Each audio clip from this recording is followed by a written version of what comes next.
পৃষ্ঠার বক্তব্যের মধ্য দিয়ে কেবল আমাদের জানার সুযোগ হয়েছে। তো প্রথমত তাহলে এই অন্যায় অন্যায্য চুক্তি আমাদেরকে বিবেচনার মধ্যে রাখা, মেনে নেওয়ার কোনো প্রশ্ন নেই, কোনো সুযোগ নেই।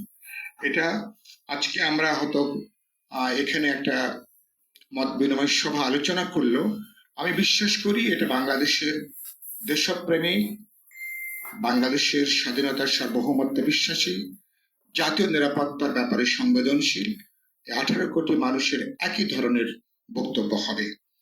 এই বক্তব্য কেবল বর্তমান না, আমাদের ভবিষ্যৎকে গুরুতর বিপদের মধ্যে, গুরুতর ঝুঁকির মধ্যে নিতে যাচ্ছে। আর সে কারণে আমি দাবি করি যে অনতি দরকার হয় না। এবং পৃথিবী জুড়ে এখন মার্কিনীদের সবচেয়ে বড় পরিচয় কি? এটা আন্তর্জাতিক একটা সন্ত্রাসবাদী একটা রাষ্ট্র। এটা আন্তর্জাতিক, সারা দুনিয়ার বিভিন্ন কন্টিনেন্টে যুদ্ধ, আগ্রাসন এবং জবরদখল এটাকে বিস্তৃত করবার ব্যাপারে যারা, বিশেষ করে ট্রাম্প প্রশাসন ক্ষমতায় আসবার পরে তিনি এখন এটাকে নেতৃত্ব প্রদান করছেন। এবং যারা কিছুদিন আগে মাত্র গাজায় ঠান্ডা মাথায় যারা লাইভ জেনোসাইড যারা সংগঠিত করেছেন, এবং মাত্র কিছুদিন আগে ভেনেজুয়েলার নির্বাচিত রাষ্ট্রপতিকে এক ধরনের বলতে পারেন রাতের অন্ধকারে সামরিক অভিযান, সার্জিক্যাল স্ট্রাইকের মতন স্ট্রাইক করে যারা তাকে যোগে বেঁধে তারা তার শস্ত্রে তাকে তুলে নিয়ে গেছে।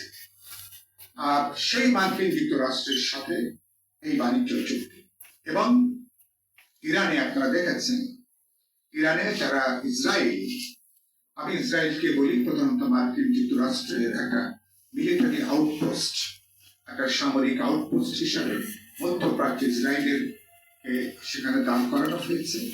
এবং আপনারা জানেন যে তাদের লক্ষ্যটা খুবই পরিষ্কার, আন্তর্জাতিক পুঁজি বা বিশ্ব সাম্রাজ্যবাদী যে পুঁজি, এবং সেই পুঁজির স্বার্থ রক্ষা করবার জন্য আজকে মিলিটারি ইন্ডাস্ট্রিয়াল কমপ্লেক্স, তাদের সাথে যুদ্ধ, আগ্রাসন, জবরদখল, এটা তার একবার ওতপ্রোত একটা অংশ।